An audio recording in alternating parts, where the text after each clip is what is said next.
पिछले कुछ दिनों से जब से रमेश बिधूड़ी जी भारतीय जनता पार्टी से कालकाजी विधानसभा में चुनाव लड़ रहे हैं, लगातार गुंडागर्दी और दहशत का माहौल भारतीय जनता पार्टी द्वारा कालकाजी विधानसभा क्षेत्र में बनाया जा रहा है। विधानसभा के हर इलाके में भारतीय जनता पार्टी के कार्यकर्ता और कई लोग जो कहते हैं हम रमेश बिधूड़ी जी के भतीजे हैं, आम आदमी पार्टी कार्यकर्ताओं को डरा रहे हैं, धमका रहे हैं, उनका कॉलर पकड़ रहे हैं, उनका पार्टी का प्रचार का सामान लेके छीन रहे हैं, जला रहे हैं।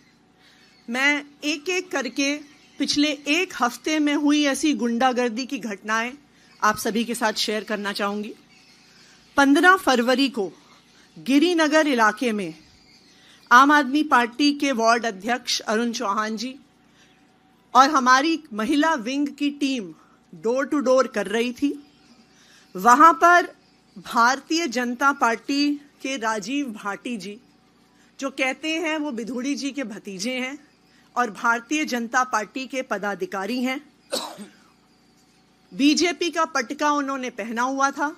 वो हमारे कार्यकर्ताओं के पास आए, गाली गलौज किया, उनके हाथों से स्टिकर छीने, उनके हाथों से पैम्फलेट छीने और वहां पर गाली गलौज करने के बाद आम आदमी पार्टी के पर्चों को जलाया और आम आदमी पार्टी के स्टिकर्स को जलाया।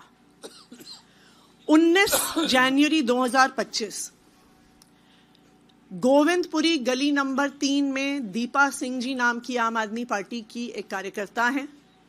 उनको रात को 11:40 पर रमेश बिधूड़ी जी का व्हाट्सएप पर कॉल आया।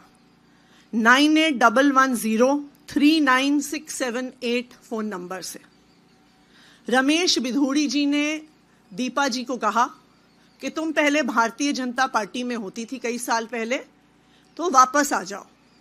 जब उन्होंने मना किया और कहा कि हम तो अब आम आदमी पार्टी में हैं, आतिशी जी के साथ हैं, तो बिधूड़ी जी ने कहा ये आतंकवादियों की पार्टी है, 8 तारीख के बाद आतिशी जेल जाएगी, उसको अंदर करवाऊंगा और साथ में तू मेरे साथ बाहर नहीं निकली तो तुझे भी अंदर करवाऊंगा 8 तारीख के बाद। ये रमेश बिधूड़ी जी ने खुद फोन करके आम आदमी पार्टी की एक महिला कार्यकर्ता को धमकी दी।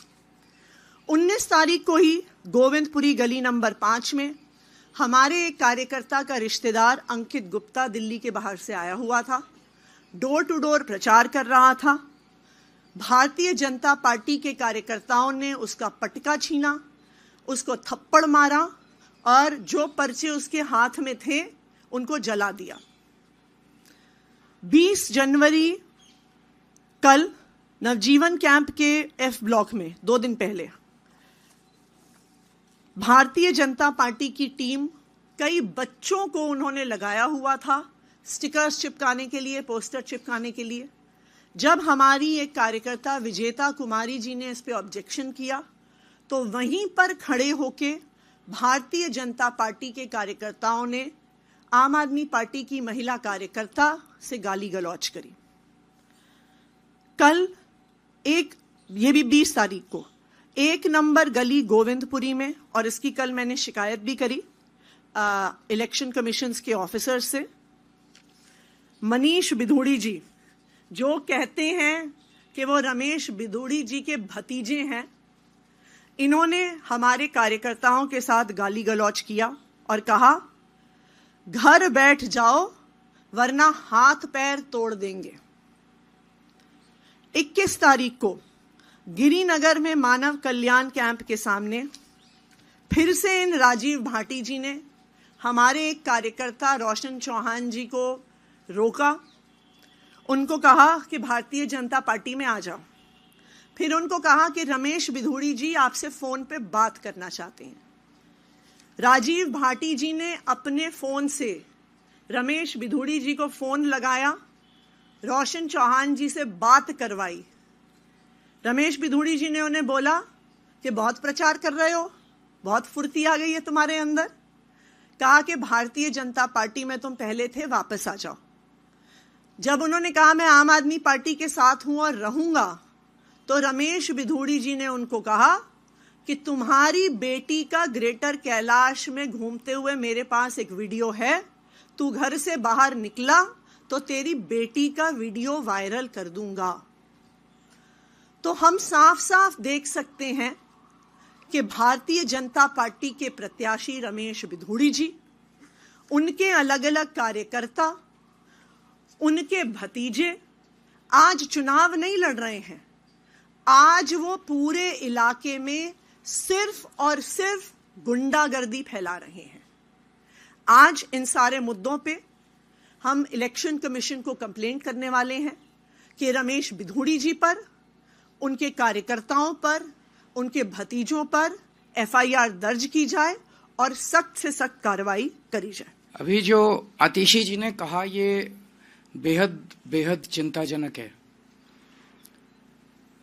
जिस तरह से गुंडागर्दी और हिंसा भारतीय जनता पार्टी फैला रही है, ये जो आतिशी जी ने कहा ये वारदातें केवल उनकी विधानसभा तक सीमित नहीं है। पूरी दिल्ली के अंदर मेरे पास न जाने कितने हमारे कैंडिडेट्स आ चुके हैं। मेरी अपनी विधानसभा में, राजेंद्र नगर में, इधर उधर कई जगहों पर हमने देखा है और शिकायतें आ रही हैं कि भारतीय जनता पार्टी पूरी तरह से गुंडागर्दी के ऊपर उतरी हुई है। कोई भी पार्टी या कोई भी कैंडिडेट हिंसा क्यों करता है? उसे हिंसा करने की जरूरत क्यों पड़ती है?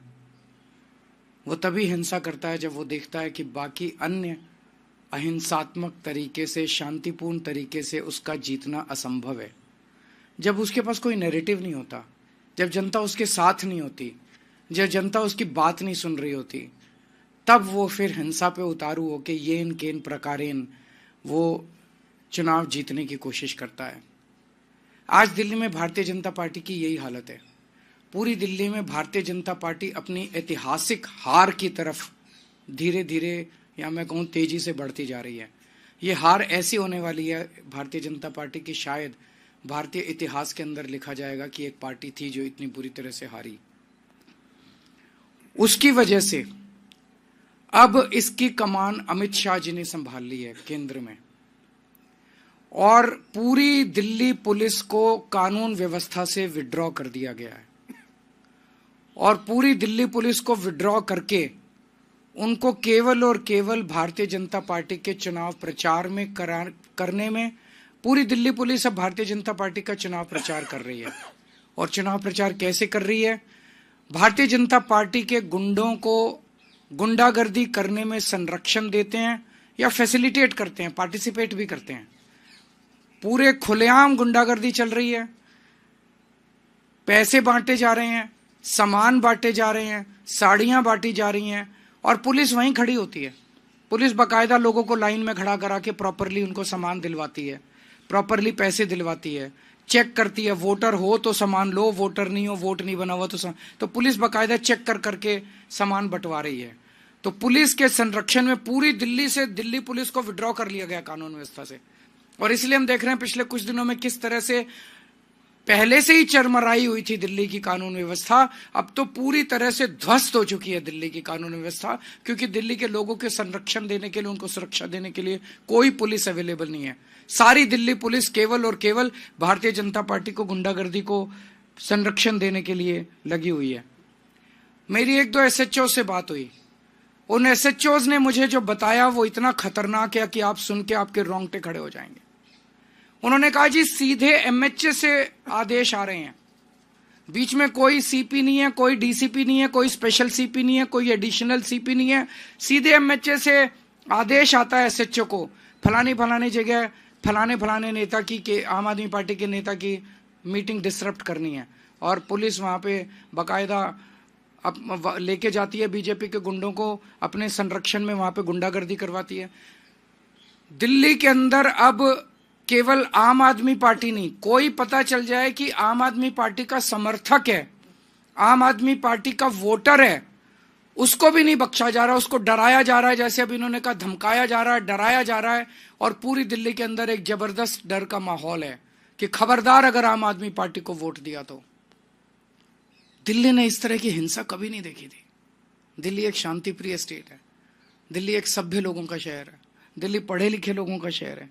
तो मैं ये पूछना चाहता हूं कि क्या दिल्ली ये सब बर्दाश्त करेगी? दिल्ली ये बर्दाश्त नहीं करेगी। मेरी अपनी 3 या 4 सभाओं को इन लोगों ने डिसरप्ट करने की कोशिश की, और बड़ी खूबसूरती देखिए कि वहां जो ऑडियंस में लोकल जनता आई हुई थी, महिलाओं ने खड़े होकर जो बीजेपी के कार्यकर्ताओं को खदेड़ा, वहां से उन्हें दुम दबा के भागना पड़ा। तो मैं दिल्ली की जनता को कहना चाहता हूं कि दिल्ली हम सब लोगों की है, इन गुंडों की नहीं है दिल्ली। हमें दिल्ली को बचाना पड़ेगा, आपको दिल्ली को बचाना पड़ेगा। अपनी दिल्ली के लिए, अपने बच्चों के भविष्य के लिए, दिल्ली के भविष्य के लिए आपको खड़े होना पड़ेगा। अगर कहीं ये डराने की कोशिश करें, एकजुट होकर इनका सामना करना पड़ेगा। हम देखते हैं, हम सब 2 करोड़ लोग देखते हैं कि कैसे ये बीजेपी वाले दिल्ली को बर्बाद करते हैं। हम नहीं होने देंगे दिल्ली को बर्बाद। और आप सोच के देखो, चुनाव के पहले अगर ये गुंडागर्दी इस तरह की कर रहे हैं, खुदा ना खास्ता अगर ये जीत गए तो चुनाव के बाद ये दिल्ली का क्या हाल करेंगे, इसकी आप कल्पना भी नहीं कर सकते। हमें दिल्ली की संस्कृति को बचाना है और इस गुंडागर्दी को रोकना है।